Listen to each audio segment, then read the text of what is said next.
Welcome to another Coaching to Flourish podcast Q&A. I'm your host, John Andrew Williams. Today here we are with Ashley Scott. Raj will be back next week. We're going to do some Hello. Q&A. Yeah. Hello, Yes, community. I'm so excited. Yes, hello everybody. So excited as always to be here. It's so fun to be on this side of things. Um, I love these. I learn so much every single time, every week that I get to be in the background. So it's really great. So one of the first questions that we've had recently asked is, can you provide tips for clients struggling with anger issues? Right. I am in the process of creating better demos, more demos of my self-coaching and reviewing my own coaching and then other coaching from other coaches to create a more robust library of coaching. So that's in the works. And one of the clients I'm working with, a practice client, he came and part of it was what he wanted to specifically coach around was uh, emotion and anger and what he's feeling. And it's something that I have permission to talk about it and to share. We are going to share the recordings to the participants in the training program. And a session I just had with him yesterday was really powerful. And it was around his anger and how he responds and how he wants to respond. And it made me think a lot about what the relationship between coaching is with counseling and therapy. And I do think sometimes that there are, when there is something around emotion, and especially when you think of, okay, my emotion is an issue, then that's something that I think it might make sense to explore with a counselor, uh, uh, what that might be, what that looks like.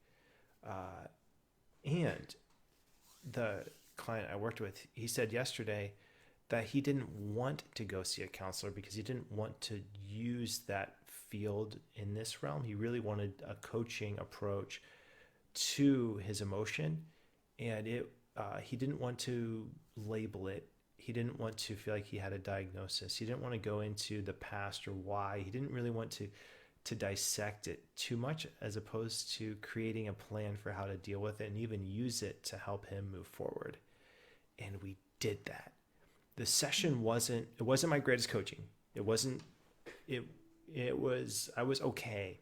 Uh, the the process though of coaching, by the end of the session, what he got to was really strong. I could feel the value created for him in his life, where I felt like, yes, this is something that we accomplished what we set out to do. We created a plan for him to manage his emotion in real time and a structure around it and a larger purpose for it and learning around like all the coaching check boxes of uh, forward thinking with a purpose, with a plan, with specific action steps. And we're going to check in 2 weeks and see how it went. So for me, when their client comes and says, I want to manage this emotion, I want to be in this space, it's an invitation to dig deeper, not necessarily in the past, but to dig deeper in the present moment, looking at what kind of structure can we put in place to help get you where you want to go. That's how a coach will approach emotion. With respect to, sometimes, yes, it does make sense for the client to also be working with the therapist. That's also valid. And it's totally okay if people do both, work with a coach and a therapist. Yeah, that's awesome, Don. While you're talking, I was curious, like, how did you shift as a coach? Like, what did you need for yourself as a coach to be able to shift into that space with him?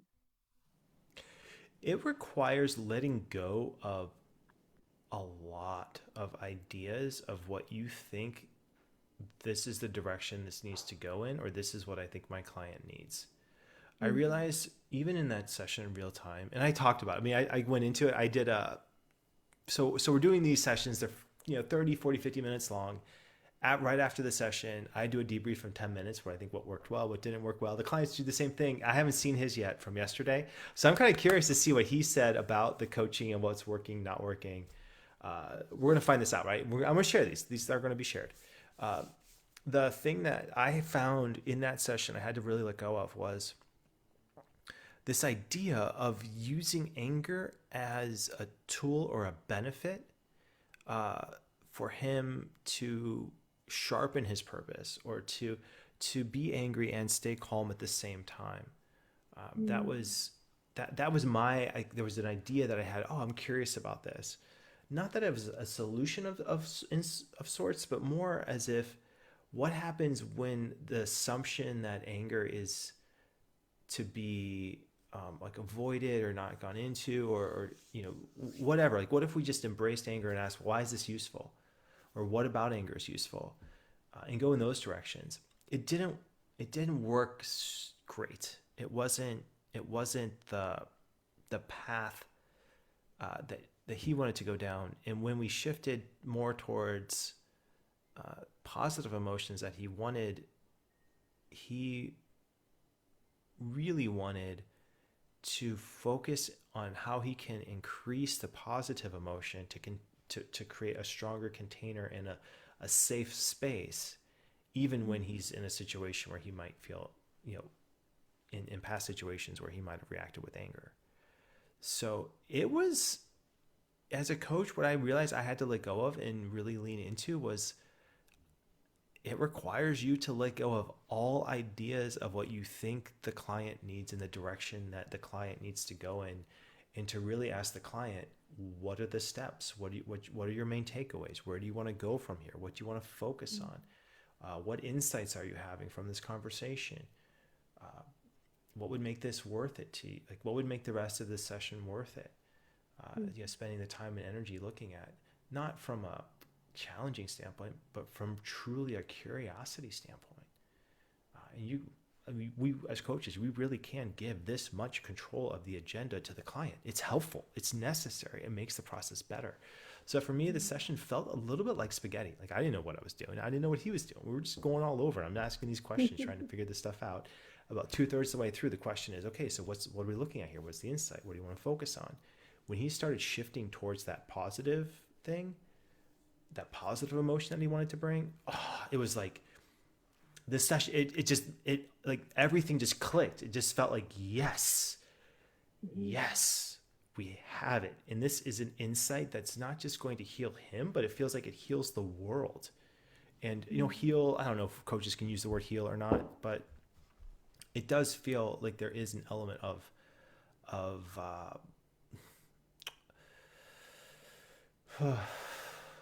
wholeness, maybe acknowledged wholeness, or I don't know, we could think of a coaching term for it, but that's what it would be like. That would actually be really good. That would be a cool thing to come up with. Can coaches use the word heal? I don't know. We'll get back to you all on that.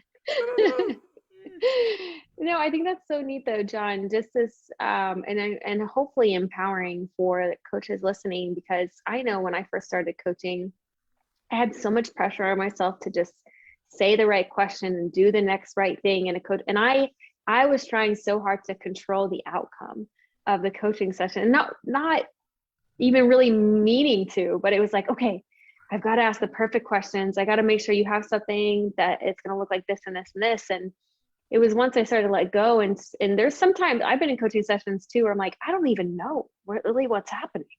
But then it comes to this space at the end that is like profound, or this impactful thing that they mentioned. And I'm like, cool, I'm so glad we just followed it and went with it, and I've had some coaches in the power hours that have expressed that. What do we do when we don't know what they're talking about? Or, there was one time in a 2.0 as well, where one of the coaches, she was an executive coach, and she was talking about her job. And it's like she's high up there in the position. And just what she was talking about was way over my head.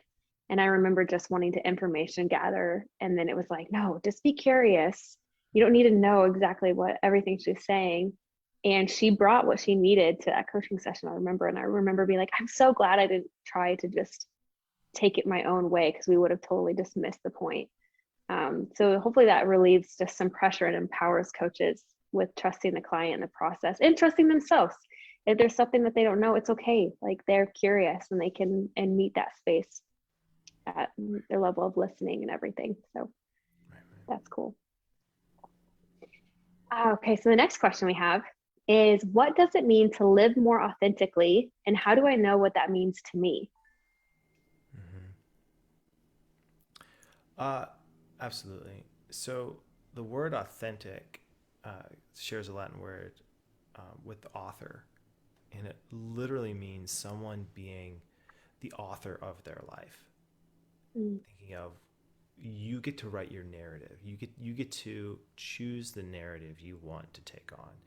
And having coached hundreds of people over over longer than a decade, I have learned everyone has a narrative, a story we tell about ourselves, the stories that we tell about the world around us. Human beings are extremely story based, and to such a degree that I think a lot of these stories that we tell ourselves, we take for granted, and they have influence, but it's sometimes hard to see what that influence is. And a lot of the value of a coaching session is to talk, just process out loud. You get to process out loud and hear your narrative from the standpoint of a coach who's acting like a mirror, and can mirror back through questions, through curiosity, different parts of that narrative, and sometimes even challenge the narrative. I mean, it's not sometimes narratives do need to be challenged, like when there's a limiting belief or something that we're holding on to that we may have picked up 20, 30 years ago that no longer serves us. Yeah, that's a narrative that needs to be challenged, and a coaching session is an appropriate place to do that. It's really powerful in that way. So authentic to me means someone who has awareness, has a mindfulness about whatever narrative they're telling about themselves in their life, and they lean into a strengths-based approach. There's a coach we were working with, he was a trainer, Brian Hart. He helped develop our assessments. He has since got a full-time position at BetterUp. And with Brian, there was a point in time when we were working together, and he was just doing so well. Like everything seemed to be clicking for him. And we were doing some coaching demo library building, and I asked him once, I said, Brian, like what have you got going on right now? Because what you're doing right now is compelling and it's prolific, and he's flourishing.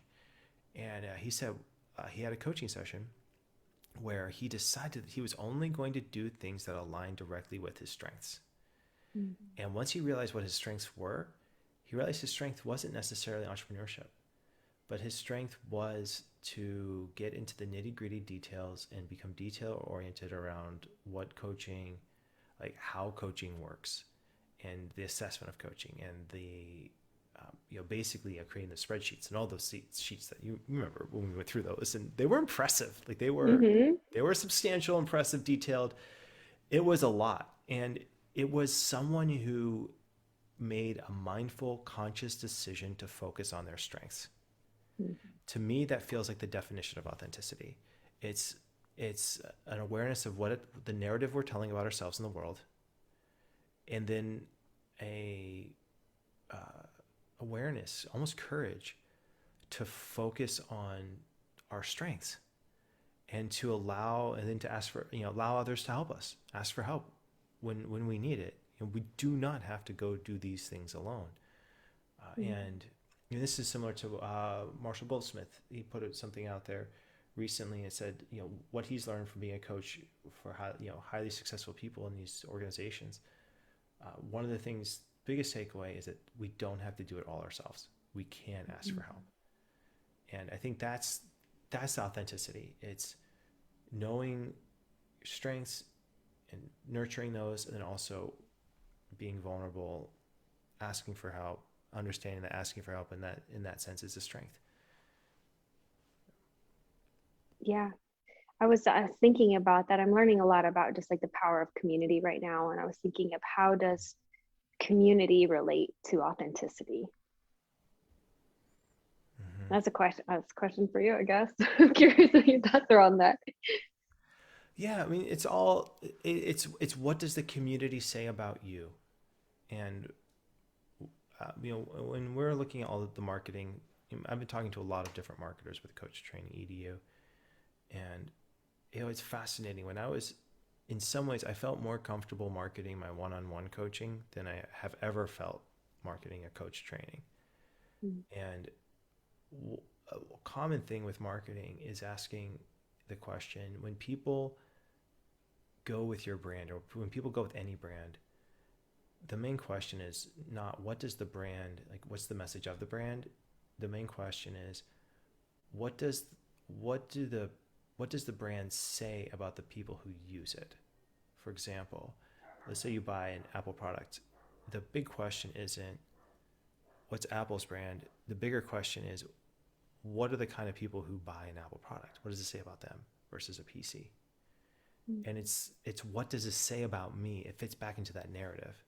And we use the same thing when we go to a group, when we look at community in that way. When we, what does it say about me that I joined this community? That's the lens I think that people look at all these things. The narrative they tell about themselves. Yeah, I think that's great. One thing that came to mind too is just this idea of all pieces of somebody being welcome, and understanding too that we're just complex humans and there's multiple layers and pieces to all of us too. And just this idea of, authentically showing up in that space with other people and having people who see you for who you are and also encourage you and challenge you for more can really, I think, inspire and encourage authenticity as well. Being, confiding in safe people and finding it. I think having a coach is one huge step to that, but the people that you're doing life with too can really make an impact and help you, empower you to also just live authentically, and vice versa. You'll do the same as you begin to live more authentically. It will empower others to do the same thing.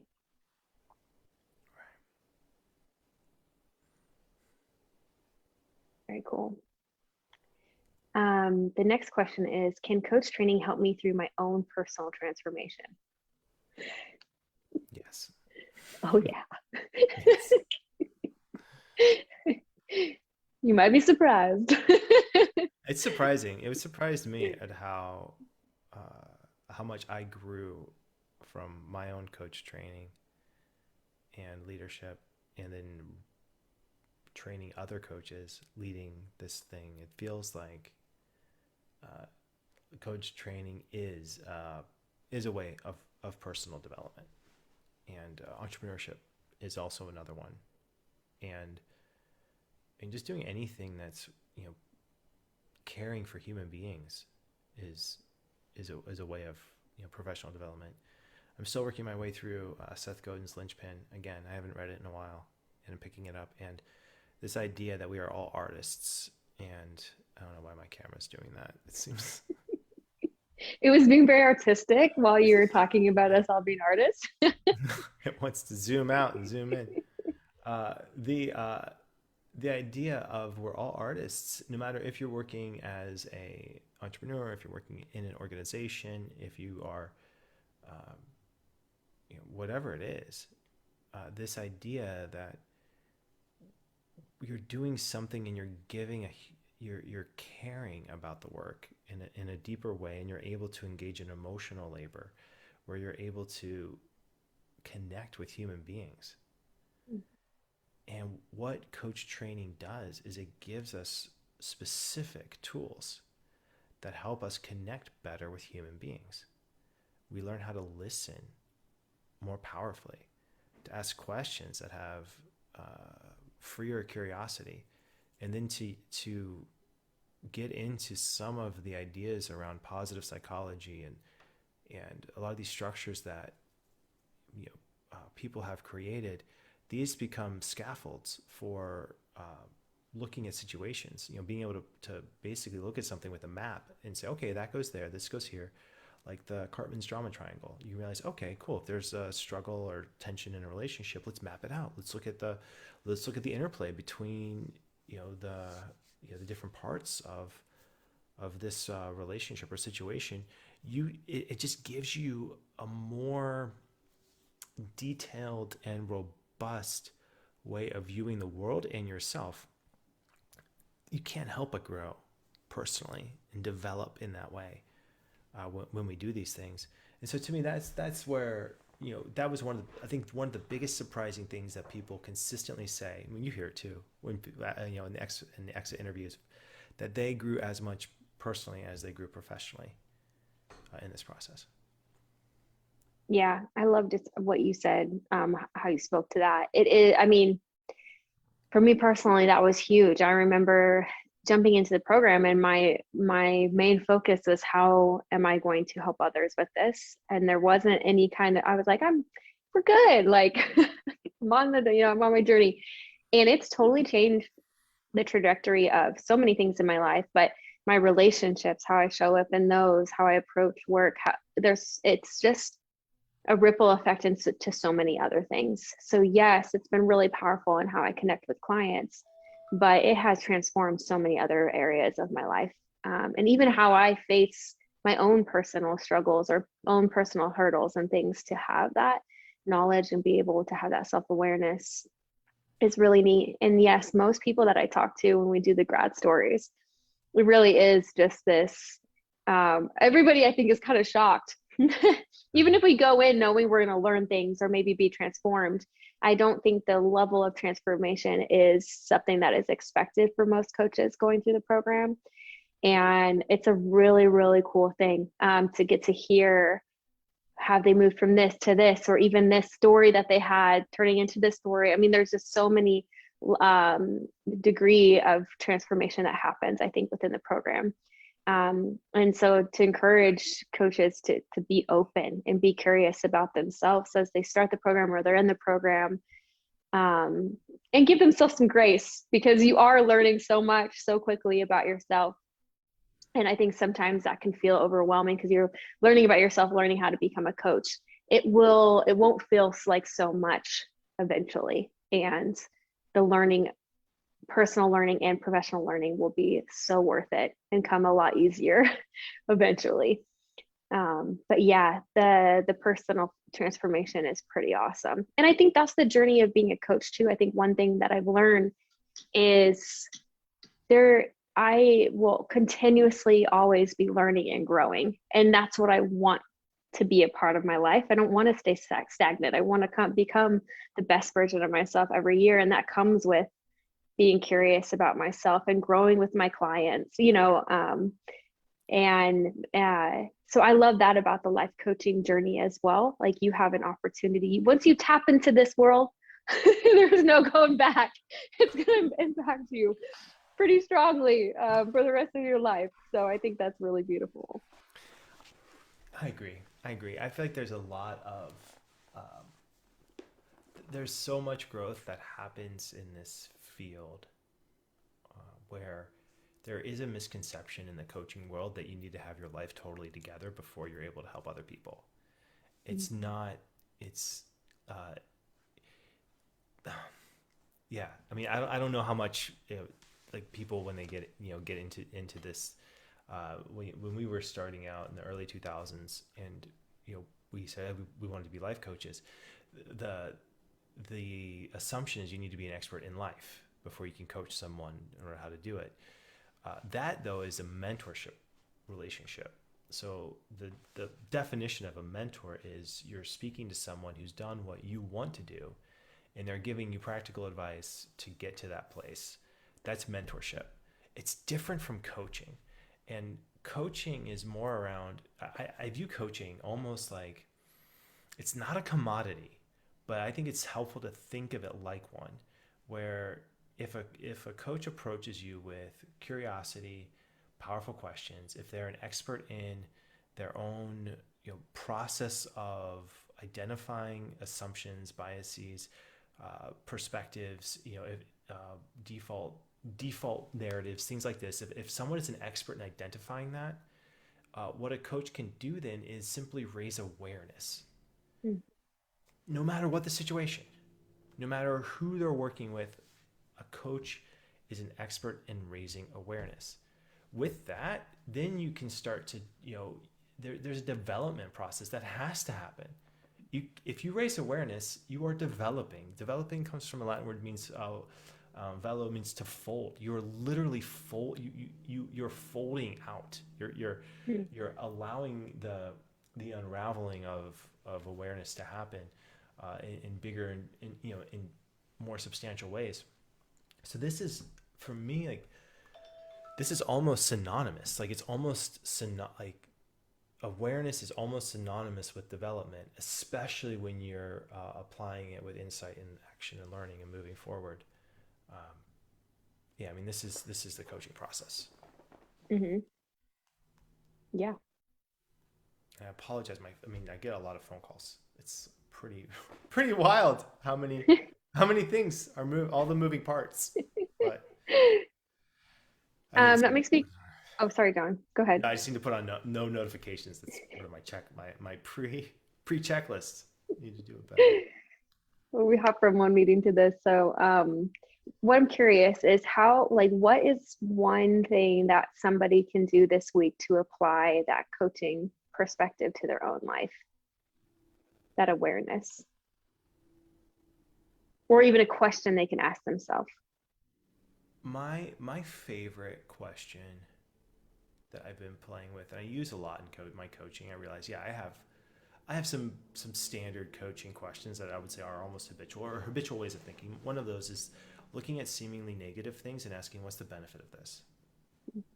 And sometimes the benefit might just be, look, there's a message that I need to move and do something else. Or the benefit is it's building up my stamina and ability to stay with something hard.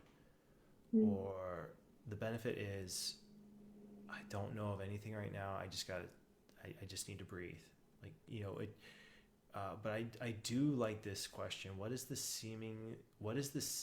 benefit of this seemingly negative thing? Mm. Like, for example, let's say you're wanting to start up a coaching practice and you need clients in order to make the bills happen that month and make things work. When you ask yourself, what's the benefit of money pressure? It starts to shift it just a little bit. And that shift can be subtle, but also extremely important. And I had to do it. In my own experience. And then you start asking the question, how can I use this money pressure? Or what's this money pressure? How can I not have it overwhelm me, but actually use it as a tool? What I found is that there is a sweet spot where a little bit of pressure is helpful for me, and for a lot of other people too, but for me specifically, there seems to be like a sweet spot of pressure that's created, and to be able to be self-aware enough to go, okay, I'm going to operate and like create my life around this sweet spot where I know like a little bit of pressure, not too much, like you can dial it up and down. It's that level of sensitivity and awareness that you can start to hone in on. Yeah, that's cool. I mean, I've already got like 100 things going through my mind with that question. I'm like, yep, I got a journal later about that Right, question. process. I feel like I, I feel like I wish I could have like a pensieve, like a pensieve processor where you just take the thing that needs to be processed and put it in your little processor and go, oh, great, that's kind of like a coaching session, like we just processed an idea and then now we have to go back to it. So, um, Yeah, my that goodness, would be awesome.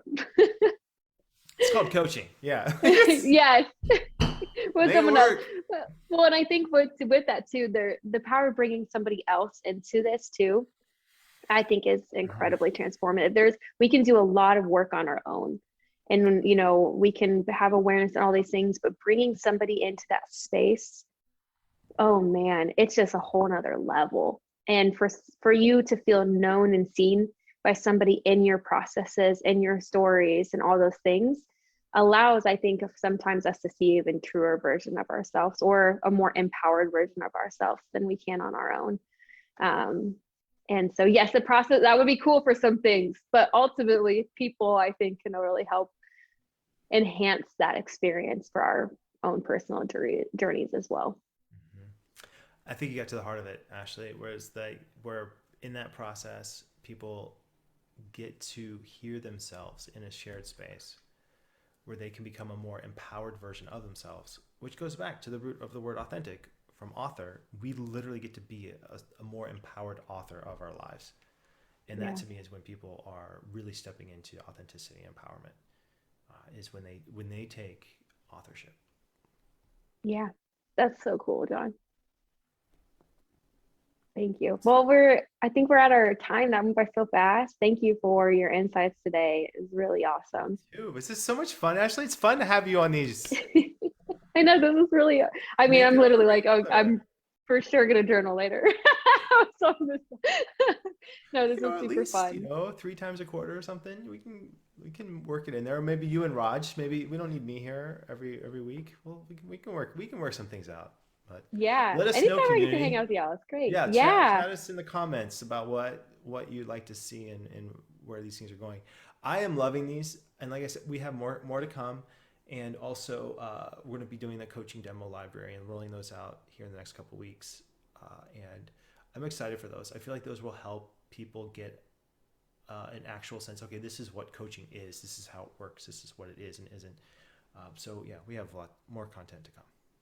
Oh yeah, lots more. Stay tuned, everybody. We'll keep you posted. And if you're not on the weekly newsletter right now, let us know so we can put you on there. That's where a lot of this information is coming out on. And we want to keep you in the loop. We want to hear from you, have your ideas and everything. So that'd be great. Thank you. Thanks, Everyone. John. See you. Thanks, Ashley.